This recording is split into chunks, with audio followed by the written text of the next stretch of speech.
নিকৃষ্ট কোন কাফের আল্লাহকে এত বড় কথা বলে নাই। এই মানিকগঞ্জের আবুল সরকার নামে ওই বাউল বেঈমান আল্লাহকে যে পরিমাণ কথা বলেছে,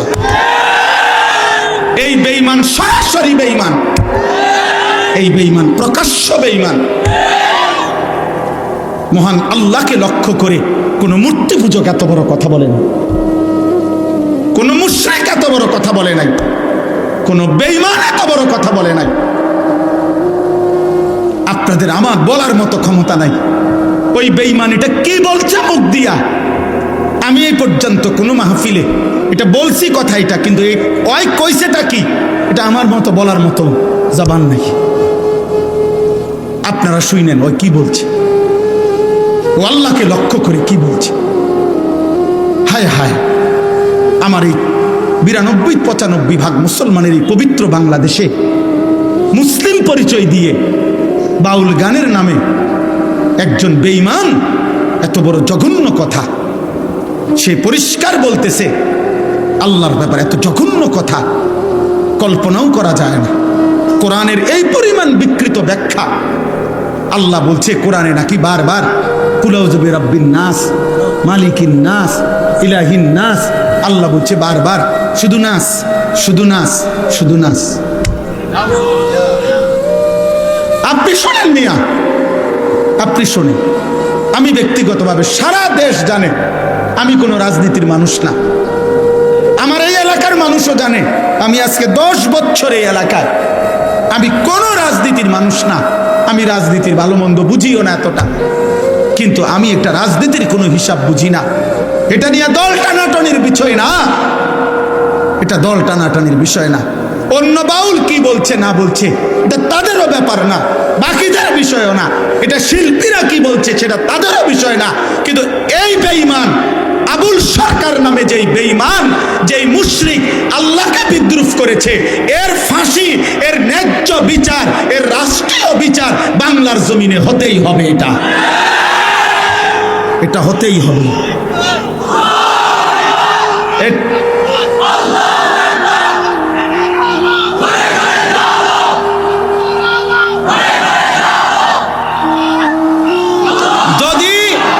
যদি আপনাদের মধ্যেও কোনো মুসলমান শুনে থাকেন আর আপনার বিবেক যদি বলে এটা অন্যায় না, এটা অন্যায় নয়, আপনাদের বিবেক যদি বলে, তাহলে আমার বিচার ওই বাজারের মাঝখানে 4 রাস্তার মোড়ে যেই বিচার হবে আমি সেই বিচার মেনে নেব। কিন্তু এই কথা সে বলতে পারে না। এই জন্য আমরা বারবার বলি, আল্লাহর নবী বলছেন এমনিতেই স্বাভাবিকভাবে বাদ্য গান এটা এমনিই প্রকাশ্য হারাম। সেখানে এই বেঈমান বাংলাদেশে আপনার সারাটা জীবন এই বেঈমান, তার পিছনের অসংখ্য ভিডিও ক্লিপস খবরের কাগজে অনলাইনে আছে, যেখানে প্রতিনিয়ত যখনই ক্ষমতা বদলাইছে, যখনই যে ক্ষমতায় আসছে তার দালালি করে এই দালাল জীবনটা পার করছে। এ সুনির্দিষ্ট কোনো দলভুক্ত লোক না, এ আজীবন দালাল। এক দালালরে বলছে তুমি বারবার দল বদলাও কা, কয় না আমি কোনো সময় দল বদলাই না, বরং সরকারের মধ্যে ক্ষমতায় বিভিন্ন দল বদলাইয়া যায়, আমি প্রত্যেকবারে যে দল ক্ষমতায় আমি সেই দলের দালাল। বুঝেন না? মূলত আমি নৌকাও না, দানের শীষও না, আমি মূলত দালাল। আমি মূলত দালাল, ওই মূলত দালাল। এই জন্য আপনাদের কাছে বললাম এটা আমাদের ইমানের দাবি। আমরা এর প্রতিবাদ করতেই হবে, আমরা এর বিরুদ্ধে বলতেই হবে। এটা যদি কেউ বলে হুজুররা এইভাবে প্রতিবাদ করছে কেন, তো তুমি বলো কিভাবে প্রতিবাদ করতো। আমার আল্লাহকে বিদ্রুপ করিলে মুমিনের কলিজায় লাগবে না? আমার রসুলকে প্রতিবাদ করিলে মুমিনের কলিজায় লাগবে না? আমার কোরআনকে উপহাস করিলে কুল আউযু বিরাব্বিন নাস হচ্ছে এটা? আপনাদের বিবেক বলে এটা আল্লাহ নাচতে বলছে? তো ওইটা কি বলল? ও কি বলল? এটা আল্লাহ তাআলা আমাদেরকে মাফ করে দেন। অতএব বুঝাইতে চাইলাম, আল্লাহ তাআলা বলতেছেন এই আয়াতের মধ্যে এই কথা আল্লাহ বললেন। কোরআনুল কারীমের মধ্যে এবার আরো শুনেন, আল্লাহ তাআলা বলেন আফামিন হাদাল হাদিসে তাজাবুন ওয়া ওয়ালা তাবকুন ওয়া আনতুম সামিদুন। মক্কার কুরাইশ কাফেরদেরকে আল্লাহ তাআলা ধমক দিচ্ছেন যে হে বেঈমান নাফরমান, আমার বন্ধু তোমাদের সামনে আমার কোরআন পড়ছে, অথচ তোমরা কোরআন না শুনে তোমাদের গান বাদ্যে ব্যস্ত থেকে তার সাথে তোমরা ঠাট্টা বিদ্রুপ করছো, অথচ আল্লাহর কোরআন শুনে একবারও কাঁদছ না। আমি আল্লাহ ওয়াদা দিলাম এর বদলা আমি নেব, আমি এর বদলা নেব। আমার বন্ধুর তিলাওয়াত, আমার বন্ধুর কোরআন, আমার বন্ধুর কোরআনের দাওয়াত, আর বিনিময়ে তোমরা গান বাদ্য আনতুম সামিদুন আই মুগনুন। কোরআন শরীফের আয়াত। এবার আরো শুনেন, কোরআনুল কারীমের মধ্যে আছে আল্লাহ তাআলা বলছেন ওয়াস্তাফজিজ মান ইসতাতা'তা মিনহুম বিসাউতিক।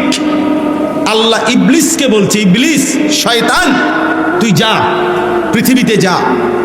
আল্লাহ বলছে এ কথা বলাতে ইবলিস বলছে আমি যাচ্ছি, তবে আমি আল্লাহ আপনারও বলে গেলাম আপনার বান্দা ইসরাফিলের ফু পর্যন্ত আমি পৃথিবীতে আপনার বান্দাকে সর্বদিক থেকে চেষ্টা করে আপনার রাস্তা থেকে দূরে সরাই দেব।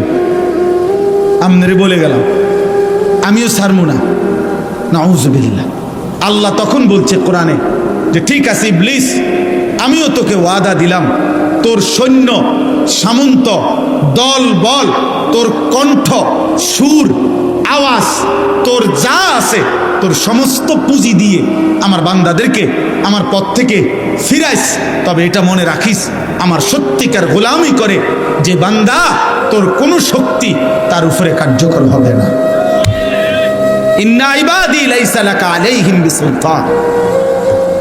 তোর কোনো শক্তি কার্যকর হবে না।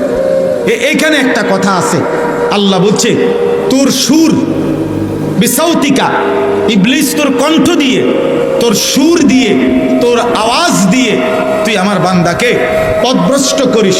আল্লাহর কসম বাবা, সমস্ত তাফসিরে আছে, কোরআনের সকল তাফসিরে, যে এই শয়তানের কণ্ঠ, শয়তানের সুর, শয়তানের আওয়াজ বলতে পৃথিবীর সমস্ত মুফাসসির এই 1450 বছর ধরে এটাই বলছেন, এর অর্থ হইল আল গিনা ওয়াল মাজামির, গান বাদ্য। প্রতিটা গান, প্রতিটা বাদ্য এটা শয়তানের আওয়াজ, শয়তানের সুর, শয়তানের আওয়াজ। অতএব যেখানেই বাদ্যযন্ত্রের তালে গান হয় সেটা শয়তানের কণ্ঠ, শয়তানের আওয়াজ। ধর্মের নামে হোক, ভক্তির নামে হোক, যেই নামে হোক, একতারা হোক, দোতারা হোক, তবলা হোক, বেহালা হোক, হারমোনিয়াম হোক আর গিটার হোক, আর আধুনিক গানের সঙ্গীতের যন্ত্রপাতি হোক, আর পুরান দিনের একতারা বেহালা হোক, বাঁশি হোক, আল্লাহর কসম আব্দুল্লাহ ইবনে ওমর রাদিয়াল্লাহু তাআলা আনহুমা, নবীজির বিখ্যাত সাহাবী, চলার পথে একদিন উনি দূর থেকে গান বাঁশির আওয়াজ শুনতেছিলেন।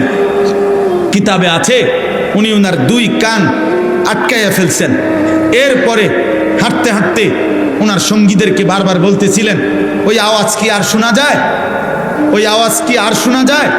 যখন ওনার সঙ্গীরা বলছে ওই আওয়াজ আর মোটেই শোনা যায় না, তো খোদার কসম তিনি ওনার হাত সরাইছেন এবং বলছেন হাকাদা রাআইতু রাসূলুল্লাহ সাল্লাল্লাহু আলাইহি সাল্লাম, আমিও নবীজিকে এরকম চলার পথে একদিন দেখছি, উনি বাঁশির আওয়াজ শুনে কান এভাবে, হাতে আঙ্গুল এভাবে কানে দিয়ে রাখছেন, বাঁশির আওয়াজ শুনে না, বাঁশির আওয়াজ শুনে না। এই জন্য দোস্ত আমার, এটা হাদিস, রাসূলুল্লাহ সাল্লাল্লাহু আলাইহি সাল্লাম একেবারে নির্ভরযোগ্য, বিশুদ্ধ, তথ্য নির্ভর হাদিস। আল্লাহর নবী সাল্লাল্লাহু আলাইহি সাল্লাম বলছেন যে বুইস্তু বিকাসরিল মাজামির বিকাসরিত তাবল আম ইন্নাল্লাহ বাআসানি রাহমাতান ওয়া আমারানি বিমাহকিল মাআজিফ ওয়াল মাজামির। নবীজি বলছেন আল্লাহ তাআলার পক্ষ থেকে আমি প্রেরিত হয়েছি বাদ্যযন্ত্র ভেঙে দিতে। বাদ্যযন্ত্র ভেঙে দিতে। নবীজি বলছেন আল্লাহ তাআলা আমাকে রহমত বানিয়ে পাঠিয়েছেন, অতএব আল্লাহ আমাকে বলেছেন রহমতের দাবি। নবীজি বলছেন আল্লাহ আমাকে বলছেন যাবতীয় গান বাদ্য গানের আসর ভেঙে চুরে দিতে। অতএব এই সবগুলো কথার সমন্বয়। এবার আর একটা হাদিস বলি।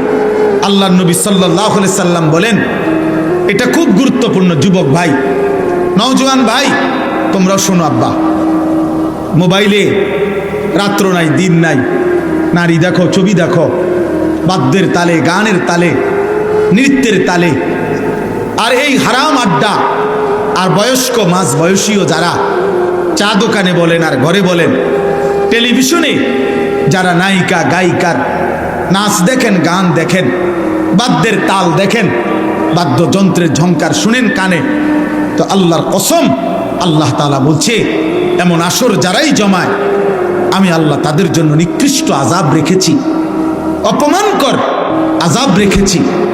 তো আল্লাহর নবী সাল্লাল্লাহু আলাইহি সাল্লাম বলেন শেষ জামানায় লা ইয়াকুনু ফি উম্মতি, শেষ জামানায় আমার উম্মতের উপরে আসবে তিনটা বড় বড় আযাব।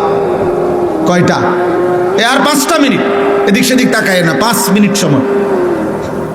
শেষ জামানায় আসবে তিনটা বড় বড় আযাব। 1 নাম্বার খাসফুন, আমার উম্মতের বহু লোককে জীবন্ত মাটিতে ধসিয়ে ধ্বংস করে দেওয়া হবে। 2 কাসফুন, আমার উম্মতের বহু মানুষকে জীবন্ত পাথরের বৃষ্টি বর্ষণ করে শেষ করে দাও। 3 মাসখুন, আমার উম্মতের বহু মানুষকে রাত্রিবেলা দিনের বেলা মানুষের আকৃতি ছিল কিন্তু আল্লাহ তাআলা চেহারা বিকৃত করে জানোয়ার এবং পশুর আকৃতি দিয়ে দিন। খোদার কসম, এটা হাদিস, বিশুদ্ধ হাদিস। আপনি যদি দেখতে মন চায় হাদিস সনদ, হাদিসের ইবারত আমার কাছে গেলে আমি লিখে দেব। আল্লাহর নবীকে জিজ্ঞেস করছে, ইয়া রাসূলুল্লাহ, এই তিনটা আযাব কখন আসবে? ভূমি ধসিয়ে দেওয়া হবে, পাথরের বৃষ্টি বর্ষিত হবে, চেহারা বিকৃত করে জানোয়ারের আকৃতি বানিয়ে দেওয়া হবে, কখন?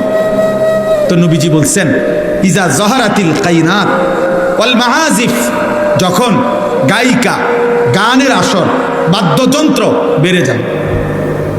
ওয়াস্তাহাল্লাতিল খামরা, মানুষ হালাল পানির মতো অবাধে মদ নেশা পান করতে থাকে। আল্লাহ রাসূল বলছেন তখন হয়তো কাউকে মাটি ধসিয়ে দেওয়া হবে, কারো পাথরের বৃষ্টি বর্ষিত হবে, কারো চেহারা বিকৃত করে জানোয়ারের আকৃতি বানিয়ে দেওয়া হবে। আল্লাহ আমাদেরকে হেফাজত করেন, আল্লাহ আমাদেরকে মাফ করেন। অতএব আজকে এতটুকুই খুলাসা কথা আমার বন্ধু, আমার ভাই। এজন্য আমরা স্পষ্ট এটা বলতে চাই, কেউ যার যা গালি দোক, যে যা মনে কয় বলুক, কারো যাই ভালো লাগে আমরা বলুক, কিন্তু আমরা এই কথা স্পষ্ট বলি যে ধর্মের নামে, ভক্তির নামে, যেই কোনো নামে, যেই কোনো নামে, যেই কোনো নামে, যেখানে একতারা দোতারা, বেহালা সেতারা, বাদ্য বাজে, গান বাজে, এই বাজনা বাজাইয়া গানের তালে তালে সে যার কথাই বলুক, সৃষ্টিকর্তার কথা বলুক, আর অন্য কথা বলুক, আর নায়িকার কথা বলুক, আর নারীর ভালোবাসার কথাই বলুক, সবটাই হারাম, হারাম, হারাম। এটা হারাম, এটাই হারাম। পূর্ববর্তী মনীষীগণ, যেই সমস্ত মনীষীদের জীবনীতে বলা হয় ওনারা ভক্তিমূলক গান শুনতেন, তার সুনির্দিষ্ট ব্যাখ্যা মুহাদ্দিসিনে কেরাম, পূর্ববর্তী বুজুর্গানে দিন, ওলামায়ে কেরাম, তার সুনির্দিষ্ট ব্যাখ্যা কিতাবে আছে, সেটা জেনে নেওয়াই উচিত। এজন্য আজকে আমি কিশোর ভাই, যুবক ভাই, প্রত্যেকের কাছে, আপনারা অনেকেই শুনছেন, সারা দেশের ওলামায়ে কেরাম, ইমানদার তৌহিদি জনতা, বিবেকবান প্রত্যেকটা মুসলমান একটি ঘটনায় খুব বেশি বেদনাহত হয়েছে। শোনেন মিয়া, এই আসমান সৃষ্টির পর থেকে, পৃথিবীর প্রথম মানুষ থেকে আজকে পর্যন্ত পৃথিবীতে বহু মানুষ বহু কুফরি করছে, শিরিক করছে, আল্লাহ তাআলার হুকুমের নাফরমানি করছে, কিন্তু আল্লাহকে লক্ষ্য করে, মহান আল্লাহকে কেন্দ্র করে, আল্লাহকে উল্লেখ করে, উদ্দেশ্য করে পৃথিবীর কোন কাফের, মুশরিক, কোন মুরতাদ, কোন বেঈমান, কোন মূর্তি পূজক, কোন আগুন পূজারী, কোন সূর্য পূজারী, পৃথিবীর কোন নিকৃষ্ট কোন কাফের আল্লাহকে এত বড় কথা বলে নাই। এই মানিকগঞ্জের আবুল সরকার নামে ওই বাউল বেঈমান আল্লাহকে যে পরিমাণ কথা বলেছে, এই বেঈমান সরাসরি বেঈমান, এই বেঈমান প্রকাশ্য বেঈমান। মহান আল্লাহকে লক্ষ্য করে কোন মূর্তি পূজক এত বড় কথা বলে না, কোন মুশরিক এত বড় কথা বলে নাই, কোন বেঈমান এত বড় কথা বলে নাই। আপনাদের আমার বলার মতো ক্ষমতা নাই। ওই বেঈমান এটা কি বলছে মুখ দিয়া, আমি এই পর্যন্ত কোনো মাহফিলে এটা বলছি কথা, এটা কিন্তু ওই কইছেটা কি এটা আমার মতো বলার মতো জবান নাই। আপনারা শুনেন ওই কি বলছে, ও আল্লাহকে লক্ষ্য করে কি বলছে। হায় হায়, আমার এই 92-95 ভাগ মুসলমানের এই পবিত্র বাংলাদেশে মুসলিম পরিচয় দিয়ে বাউল গানের নামে একজন বেঈমান এত বড় জঘন্য কথা, সে পরিষ্কার বলতেছে আল্লাহর ব্যাপারে এত জঘন্য কথা কল্পনাও করা যায় না। কোরআনের এই পরিমাণ বিকৃত ব্যাখ্যা। আল্লাহ বলছে কোরআনে নাকি বারবার কুলাউযু বিরাব্বিন নাস, মালিকিন নাস, ইলাহিন নাস। আল্লাহ বলছে বারবার শুধু নাস, শুধু নাস, শুধু নাস। আপনি শোনেন মিয়া, আপনি শোনেন। আমি ব্যক্তিগতভাবে সারা দেশ জানে আমি কোনো রাজনীতির মানুষ না, আমার এই এলাকার মানুষও জানে আমি আজকে 10 বছর এই এলাকায়, আমি কোনো রাজনীতির মানুষ না। আমি রাজনীতির ভালো মন্দ বুঝিও না এতটা, কিন্তু আমি একটা রাজনীতির কোনো হিসাব বুঝি না। এটা নিয়ে দল টানাটানির বিষয় না, এটা দল টানাটানির বিষয় না। অন্য বাউল কি বলছে না বলছে এটা তাদেরও ব্যাপার না, বাকিদের বিষয়ও না। এটা শিল্পীরা কি বলছে সেটা তাদেরও বিষয় না।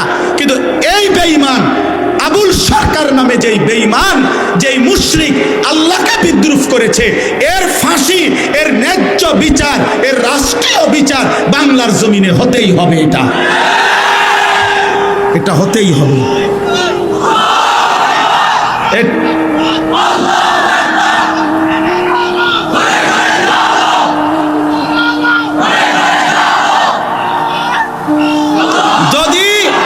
যদি আপনাদের মধ্যেও কোনো মুসলমান শুনে থাকেন আর আপনার বিবেক যদি বলে এটা অন্যায় না, এটা অন্যায় নয়, আপনাদের বিবেক যদি বলে, তাহলে আমার বিচার ওই বাজারের মাঝখানে 4 রাস্তার মোড়ে যেই বিচার হবে আমি সেই বিচার মেনে নেব।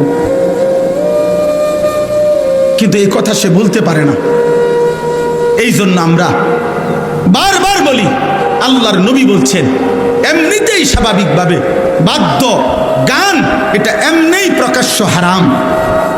সেখানে এই বেঈমান বাংলাদেশে আপনার সারাটা জীবন এই বেঈমান, তার পিছনের অসংখ্য ভিডিও ক্লিপস খবরের কাগজে অনলাইনে আছে, যেখানে প্রতিনিয়ত যখনই ক্ষমতা বদলাইছে, যখনই যে ক্ষমতায় আসছে তার দালালি করে এই দালাল জীবনটা পার করছে।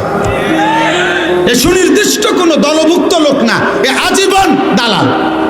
এক দালালরে বলছে তুমি বারবার দল বদলাও কা, কয় না আমি কোনো সময় দল বদলাই না, বরং সরকারের মধ্যে ক্ষমতায় বিভিন্ন দল বদলাইয়া যায়, আমি প্রত্যেকবারে যে দল ক্ষমতায় আমি সেই দলের দালাল। বুঝেন না? মূলত আমি নৌকাও না, দানের শীষও না, আমি মূলত দালাল। আমি মূলত দালাল, ওই মূলত দালাল। এই জন্য আপনাদের কাছে বললাম, এটা আমাদের ইমানের দাবি, আমরা এর প্রতিবাদ করতেই হবে, আমরা এর বিরুদ্ধে বলতেই হবে। এটা যদি কেউ বলে হুজুররা এইভাবে প্রতিবাদ করছে কেন, তো তুমি বলো কিভাবে প্রতিবাদ করতো। আমার আল্লাহকে বিদ্রুপ করিলে মুমিনের কলিজায় লাগবে না, আমার রাসূলকে প্রতিবাদ করিলে মুমিনের কলিজায় লাগবে না, আমার কোরআনকে উপহাস করিলে কুল আউযু বিরাব্বিন নাস, এটা আপনাদের বিবেক বলে এটা আল্লাহ নাচতে বলছে, তো ওইটা কি বললো? ও কি বললো এটা? আল্লাহ তাআলা আমাদেরকে মাফ করে দেন। অতএব আমি কিশোর ভাই, যুবক ভাই, আমরা প্রত্যেকের জায়গা থেকে আমরা আজকের এই মাহফিলও এ কথা ঘোষণা করলাম, আমরা এমন নিকৃষ্ট বেঈমানের আমরা সর্বোচ্চ শাস্তি দেশের সর্বোচ্চ প্রশাসনের কাছে জোর দাবি জানালাম। আর আমাদের সমস্ত কিশোর যুবক ভাই, দোস্ত আমার, বন্ধু আমার, নওজোয়ান সাথী আমার অনুরোধ, গান, বাদ্য, গায়িকা, নর্তকী, মোবাইলের আসক্তি, হাত জোড় করে বন্ধু আমার আমি বললাম, আমার প্রিয় ভাই, আমার প্রিয় সন্তান, তুমি ছেড়ে দাও আব্বা। নারী তোমারে সুখ দিবে না, মোবাইলের নর্তকী সুখ দেয় না রে বাপ, সিনেমার নর্তকী সুখ দেয় না। রাস্তার বেপর্দা নারীর কাছে সুখের কোনো কিছু নাই, যা ছিল ও তো রাস্তাতেই দেখাই দিছে, অতএব বেপর্দা নারীর কাছে সুখ মিলে না, যন্ত্রণা মেলে। আল্লাহ আমাদেরকে হেফাজত করেন। আজকে যারা বুট বাদাম বিক্রি করে, আহা, এই মুসলমানগুলো এই চটপুটি বেচে, তো এই বেচারার জন্য তো আরেকদিন ওয়াজ হবে না, তো সে শুনবে কোন দিন? সে তো সারা বছরও দোকানদারি করে, আজ যখন আল্লাহর কথা হইতেছে আজকেও দোকানদারি করছে, তো তুমি আল্লাহর বান্দা, আখিরাত শিখবা কখন? তোমার কি কোনোদিন কবরের টাইম হবে না? এই জন্য আমি অনুরোধ করছি, প্রত্যেকে হাতে ধরা সবগুলো মোবাইল নামায় ফেল। ছেলেরা ভাই, আমি অনুরোধ করলাম, একজনও মোবাইল হাতে ধরে ভিডিও বা রেকর্ড করবেন না, এটা আমি নিষেধ করলাম। আমার এই কথাটা মানতে কষ্ট হইলে চলে গেলে ভালো, বাইরে ঘুরলে গাললে পরে আবার যেই বক্তার ওয়াজ পছন্দ হয় তারটা শুনবেন, এরপরে যারে আমি দেখবো ধমক দিয়ে উঠাই দেব। এই জন্য নিজের ইজ্জত হেফাজত করলে ভালো, এটা দরকার। খামখেয়ালি জীবন শেষ। মসজিদের ইমাম সাহেব প্রত্যেক জুমায় বয়ান করে, অনেক মুসলমান আমরা মনে করি এর মধ্যে আমাদের জন্য কিছু নাই, হয় নিজে মাতবর, নয়তো টাকার অহংকার, নয়তো ক্ষমতার অহংকার, অথবা নফসের ধোঁকা, অথবা ইবলিসের কুমন্ত্রণায় মনে মনে ভাবছে যে এই সমস্ত হুজুরদের এসব কথার মধ্যে আমাদের কি আছে? আমি একজন ভদ্রলোক, বা আমার তো কোনো আর্থিক সমস্যা নাই, ওনাদের এই কথার থেকে আমার কি? ওনার কথা উনি কয়, আমার কথা আমি কই। না রে বাপ, আল্লাহর কথা সবার জন্য হেদায়েত, আল্লাহর কথা সবার জন্য হেদায়েত। কোরআন আলো দেখাবার জন্য আসছে। কোরআনুল কারীম থেকে যে জ্ঞান নিতে পারে নাই, খোদার কসম, সে উপার্জনের কিছু জিনিস শিখছে কিন্তু আলো পায় না। হ্যাঁ, জেনারেল লাইনের সমস্ত পড়া দ্বারা উপার্জন শেখা যায়, আলো মেলে না। আলো শুধুই কোরআন, আলো শুধুই রসুলের সুন্নাহ। এজন্য পৃথিবীর এই সব পড়া, বাকি যা কিছু, এর দ্বারা ভদ্রচিত মার্জিত কোনো উপার্জন পদ্ধতি শিখে। যেমন মাশাআল্লাহ এখন শিক্ষিত মানুষ রোজগার করে, কথাবার্তা সুন্দর, চুল আঁচড়ায় রাখে, স্যুট বুট পরে এবং কাপড় চোপড়ে কথাবার্তায় সব কিছু স্ট্যাটাস মেনটেন করে চলে, এই হিসাবে রোজগার করে। আর আরেকজন মূর্খতার কারণে লুঙ্গি ফিন্দা আল্লাহ জাল্লা, হ্যাঁ, উনি হয়তো কোনো রকম নিয়ম নাই, কানুন নাই, সিস্টেম নাই, রোদে ফুরে বাতাসে ভিজে, পানিতে ভিজে রোজগার করে। এই তফাৎ আর কি, উপার্জনের মধ্যে একটু ভদ্রচিত পন্থা। কিন্তু আলো, খোদার কসম, শুধুই কোরআন। আলো শুধুই রাসূলুল্লাহ সাল্লাল্লাহু আলাইহি সাল্লামের সুন্নাহ, হাদিস, ওনার জিন্দেগি।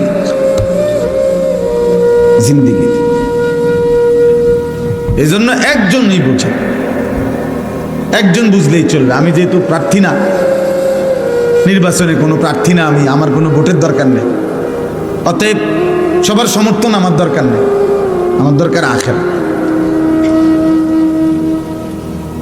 এই জন্য আমি একজনও যদি বুঝেন, জোয়ান ভাই তোমাদেরকেও বলি, ভাই শুধুই তামাশা, শুধুই নিজের মতো নিজের জীবন পরিচালনা করা। আমার কাছে এখন মন চাইতেছে আমি হুজুরের সাথে ছবি উঠামো, আমার মন চাইতেছে এখন হুজুরের গাড়িটা আমি ভিডিও করব, আমার মন চাইতেছে হুজুর হাইটে আসতেছে আমি এটা ছবি উঠাবো। তো তোমার মনের চাওয়া, এটা তো তোমার মনের চাওয়া। তোমার মতো চুল রাখলা, তোমার মতো চলাফেরা করলা, তোমার মতো খাইলা, তোমার মতো ঘুমাইলা, তোমার মতো পছন্দ করলা। রাত বাজে 3টা, চোখে ঘুম নাই, সকাল বাজে 9টা, উঠবার কোনো নাম নাই। বের হইলা বিকাল 3টায়, ঘরে ফিরলা রাত 11টায়। কোথায় ফজর, কোথায় জোহর, কোথায় আসর, কোথায় মাগরিব, কোথায় এশা? কে মা, কে বাবা? নারী, ছবি, অশ্লীল দৃশ্য, উলঙ্গ নাচ গান, অসৎ বন্ধুদের সাথে গালিগালাজ, জিনা, বেবিচার, মদ, জুয়া, এরই নাম যাদের জীবন। আল্লাহর কসম, এই জীবন জানোয়ারের জীবন, এই জীবন জানোয়ারের জীবন, জানোয়ারের জীবন, জানোয়ারের জীবন। আরো যদি বলি জঘন্য, এই জীবন কুত্তার জীবন। এটা কোরআন শরীফের আয়াত, কারো ঠিকের জন্য অপেক্ষা নেই। মানে এটা কেউ ঠিক না বললো এটাই ঠিক। এই জন্য আমি তো জিগাই নাই যে ঠিক কিনা, জান না আপনি ঠিক কিনার দরকার কি, আমি ঠিকই তো কইছি। তো কোরআন শরীফের আয়াত, আল্লাহ কোরআনে বলছে ওয়াত্তাবাআ হাওয়াহু ফামাসালুহু কামাসালিল কালব। আল্লাহ বলেন যে নিজের মনের চাহিদার অনুসরণ করে, আল্লাহ তাআলা বলেন তার উদাহরণ কামাসালিল কালব, কুত্তার মতো। আল্লাহকে, রসুলকে, ঈমান কি, ইসলাম কি, কোরআন কি, দিন কি, শরীয়ত কি, বিধান কি, হালাল কোনটা, হারাম কোনটা, অনুমতি না নিষেধ, জায়েজ না না জায়েজ, এর কোনো ধার ধারে না। যে আমার কাছে যখন যা ভাল লাগছে, এই জীবন কুত্তার জীবন। আল্লাহ বলছে কামাসালিল কালব, কালবুন অর্থ কুকুর। কোরআন শরীফের আয়াত, সূরা আরাফের আয়াত। এজন্য নওজোয়ান ভাই, বাবা, প্রত্যেককে বলবো যে জীবনে সেজদা নাই ও জীবন ইনসান না। যে কপাল সেজদা দেয় না ও কোনো মানুষ না। যে কপাল সেজদা দেয় না, যে হালাল হারাম পার্থক্য বোঝে না, ওর এই আখলাক কুকুরের আখলাক। কুকুর বিরানিতেও মুখ দেয়, পায়খানাতেও মুখ। এজন্য সুদের টাকা আর হালাল টাকা যার কাছে বরাবর, মা আর রাস্তার মহিলা যার কাছে বরাবর, মদ আর মধু যার কাছে বরাবর, সালামও দেয়, গালিও দেয়, মদও খায়, মধুও খায়, মাকেও দেখে, আবার ঘিন নারীর উলঙ্গ ছবিও দেখে, রাস্তার নর্তকীও দেখে, বেহায়া নারীও দেখে।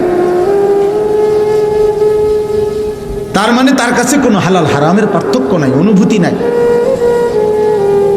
খোদার কসম, এটা ইনসান না, ওকে মানুষ বলে না, ওকে ইনসান বলে না। আল্লাহ তাকে বলছেন আনআম, আল্লাহ বলছেন সে চতুষ্পদ জন্তু। বালহুম আদাল, অথবা তার চাইতে নিকৃষ্ট। এজন্য মানুষ আর জানোয়ারের মাঝখানে কোনো প্রাণী নাই, মানুষ আর গরুর মাঝখানে কিছু নাই, মানুষ এবং ছাগলের মাঝখানে কিছু নাই, মানুষ এবং কুকুরের মাঝখানে কিছু নাই। এজন্য হয় মানুষ, নয় জানোয়ার, নয় জানোয়ারের চেয়ে নিকৃষ্ট। মানে এ মানুষ না, তবে জানোয়ারের চেয়ে উঠবে, এ মাঝখান দিয়া মিডল লেভেলে কিছু নাই, যে হে মানুষও না ছাগলও না, না, এর মাঝখানে কিছু না। এই জন্য বাপ, এক নৌজোয়ান, সুস্থ সবল, শরীর স্বাস্থ্য সব ঠিক আছে, হাতে পায়ে চোখ নাক কান, দেহের কোনো অঙ্গে যার কোনো রোগ নাই, ব্যাধি নাই, এমন সুস্থ সবল, এমন মজবুত মানুষ আল্লাহকে একটা সেজদাও দেয় না, এক ওয়াক্ত নামাজ পড়ে না, তার চাইতে নিকৃষ্ট বেয়াদব এই জমিন আর কি। কারণ এই জানোয়ার এত বড় জানোয়ার যে তার রোগে কোনো ব্যাধি নাই, ব্যারাম নাই, কোনো অসুবিধা নাই, আরামসে খাইতেছে, ঘুমাইতেছে, শরীর স্বাস্থ্য, চোখ নাক কান সব সুস্থ স্বাভাবিক, কিন্তু জানোয়ার একটা সেজদা দেয় না। এটা মানুষ না, এটা ইনসান। কোন বৃদ্ধ তো বলতে পারে যে আমার কোমরে এই পরিমাণ সমস্যা হুজুর, আমি কোনোভাবেই ঝুঁকতে পারি না, এজন্য আমি সেজদা দেই না। কোন মাজুর ব্যক্তি তো বলতে পারে আমি এই পরিমাণ অসুস্থ যে আমি পাওটাই সোজা করতে পারি না, আমি দাঁড়াইতেই পারি না, তো সেটা তো হইতে পারে। কিন্তু 18 বছরের 20 বছরের যুবক, 25 বছরের তাগড়া মানুষ, যার মাথার চুল থেকে পায়ের নখ পর্যন্ত কোথাও কোনো ব্যথা নাই, বেদনা নাই, জ্বর নাই, সর্দি নাই, কোনো ব্যারাম রোগ কিচ্ছু নাই, একদম তরতাজা মানুষ। আহা, এরপরেও যে একটা সেজদাও দেয় নাই, এক ওয়াক্ত নামাজ পড়ে নাই, নাফরমান তুই কোনো মানুষের বাচ্চা না।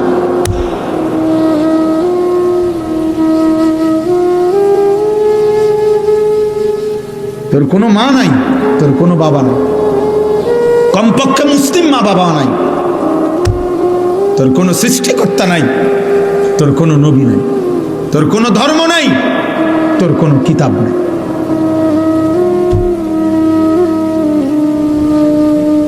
সাফ। এজন্য লজ্জা থাকলে, যদি মনে করো নিজেকে মানুষ, যুবক, আজকে সেজদা দাও। আর যদি বলো প্রতিবাদ করো, তো এখন দাঁড়াও, আমি আসি, অসুবিধা না, আমি তো অন্য এলাকার মানুষ না, এই এলাকার ছেলে, এখন তো আমি এই এলাকারই ময়নামতিরই মানুষ না, আমি তো সাবের বাজারেরই মানুষ। দাঁড়ান, প্রতিবাদ করো, নিজেকে ইনসান প্রমাণ করে। ভাত খান থেকে ইনসান, খাবার খাইলে কুকুরে তো খাবার খায়, পেশাব পায়খানা করে দেখে ইনসান, তো কুকুরে তো পেশাব পায়খানা, উপার্জন করে দেখে ইনসান না, না, জানোয়ারও তো কিছু না কিছু উপার্জন করে, নাই তো সে খায় কেমন? কুকুর আমরা কিতাবে পড়ছি, বাঘ ফেলে রাখা গোশত, জঙ্গলের বাঘ কখনোই খায় না, সে যতক্ষণ পর্যন্ত নিজের হাতে শিকার না করে সে খায় না। আত্মমর্যাদা খুব বেশি বাঘের। একটা পিঁপড়া পর্যন্ত তার খাবারের ইন্তজাম করে, ইন্তজাম না করলে কি খাবার খায় সে? পিঁপড়া নয়তো খাবার বহন করে নিয়ে। পৃথিবীর সবচেয়ে শক্তিশালী প্রাণী পিঁপড়া। হ্যাঁ হ্যাঁ, বাস্তবতাই, পৃথিবীতে সবচেয়ে শক্তিশালী প্রাণীকে পিঁপড়া, যে তার ওজনের চাইতে ভারী জিনিস বহন করতে পারে। হাতি, হাতির সমান আরেকটা হাতি মাথাতে ধরত, বুঝেন নাই কথাটা? বাঘ, বাঘের সমান আরেকটা বাঘ কাঁধে লইতে পারত। সিংহ, সিংহের সমান আরেকটা সিংহ কাঁধে লইতে পারবে। মানুষ, মানুষের সমান। আমার ওজন যদি হয় 60-65 কেজি, আমার মাথা ঠিক 60-65 কেজির আরেকটা মানুষ দিয়ে দিলে এটা লই আমি আটতাম। কিন্তু পিঁপড়া তার চাইতে ওজন বেশি এমন জিনিস, খাবার সে বহন করে নিয়ে যায়। এজন্য দোস্ত, উপার্জন তো একটা পিঁপড়াও করে, পেশাব পায়খানা তো একটা জানোয়ারও করে। লজ্জাস্থানের চাহিদা এ তো জানোয়ারেরও পূরণ হয়, কুকুরেরও তো বাচ্চা হয়। তো কুকুরের যদি যৌন চাহিদা পূরণ না হয় তো বাচ্চা হয় কেন? গরুর যদি যৌন চাহিদা পূরণ না হয় তো বাচ্চা হয় কেন? অসংখ্য যুবক মাশাআল্লাহ, চেহারা দেখলেই বোঝা যায়, আহা 2-4-6 মাসে কোনোদিন 5 ওয়াক্ত নামাজ পড়ছে কিনা তার কোনো নমুনা নেই। বেনামাজি দোস্ত চেহারা দেখলেই চিনা যায়। চুল দিয়ে পুরুষের ফ্যাশন হয় না আব্বা। এই পৃথিবীর আমি চ্যালেঞ্জ করলাম, পরে পাইলে আমারে জানাইয়েন। এই পৃথিবীর কোনো জায়গায় কোনো কাফের, মুশরিক, কোনো বেঈমান, কোনো ইহুদি, কোনো খ্রিস্টান, কোনো মুরতাদ, পৃথিবীর কোনো দার্শনিক, পণ্ডিত কোথাও লেখে নাই যে পুরুষের চুল বারবার ফ্যাশন করা, চুল নিয়ে পুরুষ ব্যস্ত থাকা, এটা পুরুষের একটা সৌন্দর্য চর্চা, এটা পৃথিবীর কোথাও নেই। চুল নিয়ে সৌন্দর্য চর্চা, এটা নারীর শোভা। সর্বযুগে নারীর সৌন্দর্যের একটা বস্তু হলো নারীর চুল। নারীর চুল লোভনীয়, নারীর চুল সুন্দর, নারীর চুল একটা শোভা। যে নারীর চুল লম্বা সে নারীর সৌন্দর্য এটা। এজন্য যুগ যুগ ধরে নারী তার চুল সৌন্দর্যের জন্য পৃথিবীতে যত তেল আছে নারীর চুলের পুরুষের এত নাই। নারীর চুল আশ্রয়বার যত চিরুনি আছে পুরুষের জন্য এতটা নাই। পুরুষ চুল নিয়ে ব্যস্ত থাকবে। আজকে তোমরা এইভাবে এইভাবে এইভাবে তোমাদেরকে বেঈমান বলছে, তোর কাজে হলো সারাক্ষণ চুল নিয়ে ব্যস্ত থাকবা। শুধু মনে করবা আমার চুল আর কেমনে করলে আমার ভালো দেখা যাবে। না দোস্ত, প্রত্যেকটা চুল পাগল ছেলেকে হাফ লেডিস অর্ধেক বেডি বানায় দিছে তোমার। আর আগামী 2-3 বছর তুমি এই তালে চললে আশা করা যায় ইনশাআল্লাহ তোমাকে ফুল লেডিস বানাইতে আর বেশি দিন লাগবে না। এবং বেঈমান রেডি করে রাখছে পরবর্তী প্রজেক্ট, যেটা সারা পৃথিবীতে চালু করে দিছে, সেটা হলো ট্রান্সজেন্ডার। বলে দিছে যে তুমি যে কোনো মুহূর্তে মন চাইলে আধুনিক পৃথিবীতে এটি একটা স্টাইল, যে বলে দিবা আমি যদিও ছেলে কিন্তু আসলে আমার মনে হয় আমি মেয়ে, আমি যদিও মেয়ে কিন্তু আসলে আমার মনে হয় আমি ছেলে। এই জন্য বেঈমান ইউরোপ থেকে এইটাকে ব্যাপকভাবে সারা পৃথিবীতে এই প্রপাগান্ডা, ট্রান্সজেন্ডার যেটাকে বলে, ছেলে বলবে আমি মেয়ে, মেয়ে বলবে আমি ছেলে, এই বেঈমান। কারণ ওরা বুঝছে ওর কাছাকাছি চলে আসছে, অগণিত ছেলেকে মেয়ে বানাইতে হবে। এই জন্য একজন বিবেকবান ছেলে তুমি যদি পাইয়া থাকো কোথাও, আমার জানাইও। সাবের বাজার বিন্দাসর মাদ্রাসা এই কাগজ পাঠাইও যে হুজুর আমি পাইছি যে পুরুষের চুলের চর্চা এটা পুরুষের শোভা, এটা কেমন দর্শনে গবেষণায় লিখছে। আল্লাহ আমাদেরকে হেফাজত করেন। এজন্য দোস্ত আমার, বন্ধু আমার, আমি অনুরোধ করছি, আল্লাহকে ভুলে গেলে জীবন থাকে না, আখিরাতকে ভুলে গেলে জীবন থাকে না, বানানে ওয়ালাকে ভুলে গেলে ও আর মানুষ থাকে না। রব ভুলে গেলে মানুষ হয় না, বাদন ছুটে গেলে মানুষ হয় না। আল্লাহ তাআলা বলছে, বান্দা আলহামদুলিল্লাহ রব্বিল আলামিন, আমি তোমার সৃষ্টিকর্তা, আমি শুধু বানিয়ে তোমারে ছেড়ে দেই নাই, 24 ঘন্টা আমার নিজ কুদরতি হাতে আমি তোমাকে রব্বিল আলামিন, আমি রব, আমি পালন কর্তা, আমি লালন কর্তা, আমি খাওয়াই, আমি ঘুম পাড়াই, আমি ঘুম পাড়াই, রাত্রি অন্ধকার আমি বানাই, দিন আলোকিত আমি বানাই, 7 আসমান আমি বানিয়েছি, একটি সূর্য প্রখর আলোকিত আমি জ্বালিয়ে দিয়েছি, আমি আল্লাহ জমিন তোমার পায়ের নিচে বিছায় দিছি, আমি পাহাড়গুলো তোমার জন্য পেরেগের মতো স্থাপন করে দিয়েছি, আমি জোড়ায় জোড়ায় নারী পুরুষ তোমার জন্য আমি সৃষ্টি করেছি। আল্লাহ বলেন, বৃষ্টি আমি নামাই, জমিন থেকে ফুল ফসল আমি উঠাই, আমার বান্দা গোটা কায়নাত দিয়ে এক এক লোকমা খাবার তোমার মুখে পৌঁছাই, আর এর জন্য আমার গোটা সৃষ্টি আমি ব্যবহার করে থাকি। তুমি আমার হাতে, তুমি আমার হাতে। তুমি ভেবো না আমি দুর্বল, তুমি ভেবো না আমি দুর্বল, তুমি ভেবো না আমি দুর্বল। এই নাফরমান, তোমরা যারা এক ওয়াক্ত নামাজ পড়ো না, নাফরমান, তুমি ভেবো না তোর আল্লাহ তোর সাথে পারে না। তোর চাইতে বড় বেটা আসার দিলে ফেরেশতা পৃথিবীর কোনো কুল কিনারায় থাকবে না বেটা।